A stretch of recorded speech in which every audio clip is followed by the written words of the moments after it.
Bonjour à toutes et à tous, bienvenue pour cette nouvelle Vendée en direct. Vous reconnaîtrez peut-être le Super U de Belvini où nous allons parler avec Nicolas Dubreuil de son entreprise. Bonjour Nicolas Dubreuil. Bonjour Alexandre.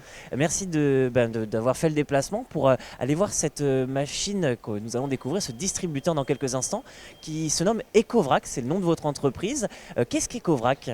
Ouais, donc EcoVrac, c'est un concept de distribution de produits d'entretien en vrac dans les grandes surfaces. Donc on a lancé le concept il y a 2 ans et demi. On a commencé sur la Vendée dans une dizaine de magasins U qui nous ont fait confiance. Et donc là, on développe notre concept partout en France avec un concept simple où on vient recharger ces flacons de produits d'entretien. Et oui, parce que vous avez commencé en juillet 2020. Qu'est-ce qui a motivé ce lancement ? Parce que là, comme ça, de prime abord, forcément, on pense à la crise sanitaire, au fait que tout le monde était confiné chez soi. Est-ce qu'il y a un lien ? Est-ce qu'il n'y en a pas ? En fait, je me suis rendu compte finalement des déchets plastiques qu'on pouvait avoir chez soi et on remplissait les sacs jaunes à une vitesse assez folle. Donc il y a différents produits après dans les magasins qui à faire. Les bouteilles d'eau ou notamment les produits d'entretien qui sont quand même des sources de plastique importantes tout au long de l'année. Donc pour vous donner une idée, un Français il consomme à peu près 70 kg de plastique à usage unique par an. Et le fait de réutiliser rien que les produits d'entretien, il peut économiser entre 3 et 5 kg de plastique. Donc c'est pas anodin. Oui, et puis on le voit derrière nous. Alors, on inclut une personne, mais c'est vrai que c'est une industrie qui est extrêmement polluante. On en parle de temps en temps avec Trivalis qui nous dit qu'effectivement la crise sanitaire a fait qu'il y a eu beaucoup de production de déchets.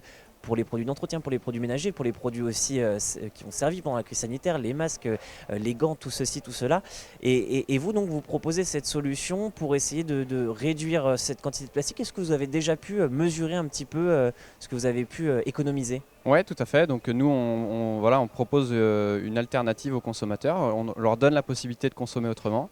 Et donc depuis qu'on a commencé, on a économisé 15 tonnes de plastique. Alors c'est vrai qu'à l'échelle nationale, c'est encore peu, mais bon, ça progresse et puis on a vocation à faire encore plus dans les années à venir. Alors on va aller découvrir, ce distributeur. Il y a plusieurs produits. Qu'est-ce qu'on peut retrouver dans ce distributeur à Belvini ? Ouais, donc à Belleville, on peut retrouver la lessive, le vinaigre ménager au kiwi, le nettoyant multisurface et puis le liquide vaisselle. Puis on a aussi d'autres produits mais qui ne sont pas forcément sur le meuble parce qu'il n'y a que 5 emplacements. Et oui, on va y revenir dans quelques instants. Alors comment ça fonctionne ? La première fois, on achète, et Antoine va nous le montrer juste en dessous, l'un des produits, l'un des bidons, c'est ça ? Voilà, c'est ça exactement. Donc il y a marqué sur le meuble, la première fois je prends un flacon pré-rempli en bas, je l'utilise chez moi et puis les fois suivantes, je reviens avec mon flacon vide et je le remplis avec le produit correspondant. Donc assez simple, on est sur un concept mécanique où finalement on a juste à actionner une vanne et à baisser la vanne pour remplir son flacon et après on a économisé son flacon.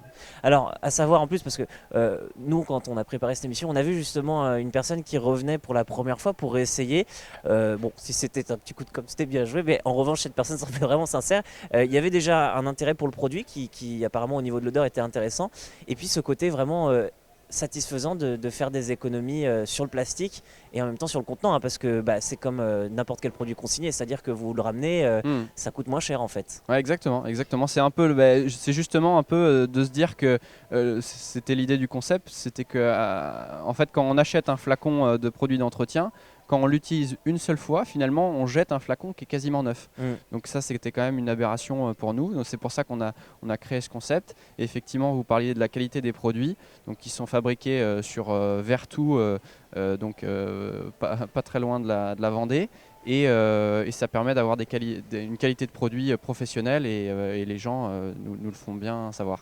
Et ça c'est pareil, alors comment vous vous êtes décidé pour avoir cette production locale, parce que certains auraient pu faire le choix d'ailleurs. Là vous avez fait vous avez pris cette décision-là. Oui. Pourquoi Vertou ? Est-ce qu'il n'y avait pas d'autres endroits où on pouvait produire des produits ménagers On a voulu rester local, donc 90% de nos fournisseurs sont à moins de 100 km de chez nous. Donc ça c'était vraiment une démarche, à la fois pour le transport mais aussi économiquement. Et puis ça permet d'avoir plus de contact avec nos fournisseurs. Et finalement, on a une région qui est assez riche avec des industriels et tous les fournisseurs, que ce soit les étiquettes, les flacons. On a tout ce qu'il faut dans notre région, donc il n'y avait pas besoin d'aller plus loin. Et qu'est-ce qu'on peut retrouver, mis à part ces produits-là ? Parce qu'on l'a dit, il y a de la lessive, du vinaigre ménager, du nettoyant, du liquide vaisselle, mais il n'y a pas que ça. Oui, effectivement, dans certains magasins, on installe 2 meubles. Donc là, on a des produits en plus, assouplissants, gel WC, détartrant, lave-vitre. Voilà, on propose vraiment toute la gamme de produits d'entretien. Et l'intérêt, c'est vraiment sur des produits où il y a de la récurrence. On achète régulièrement ces flacons et donc on économise beaucoup de plastique en faisant ça. 25 magasins Vendée, c'est bien ça? Ouais, en Vendée, il y en a 25, donc principalement avec des magasins U qui nous ont fait confiance au début, mais là on se développe aussi chez Intermarché et chez Leclerc également. Mhm. Et par contre, au niveau national, ça se développe aussi pas mal. Ouais, au niveau national, donc maintenant on installe des magasins partout en France. On est à un peu moins de 500 magasins installés et puis on va continuer à se développer grâce aussi aux enseignes et aux distributeurs qui sentent que voilà, il y a un développement sur le vrac, donc qui nous accompagnent et ça c'est plutôt de bon augure. Et puis vous en parlez, mais le vrac aussi, vous avez un peu d'aide entre guillemets de la part des parlementaires, puisqu'il y a des propositions de loi en ce moment sur l'avenir du vrac et le fait de le développer dans les supermarchés de plus de 400 mètres carrés. Comment vous voyez la chose? Parce que pour l'instant, rien n'est gravé dans le marbre, hein, c'est ce qu'on disait. Ouais. Néanmoins, c'est possible. Ouais, quand même, on a cet horizon à 2030 qui promet 20% des surfaces de vente au vrac. Alors on ne sait pas si ça va être 20% ou un peu moins, mais en tout cas, bon, la vision, je pense, long terme, et ça paraît logique qu'on va essayer de réduire les plastiques à usage unique.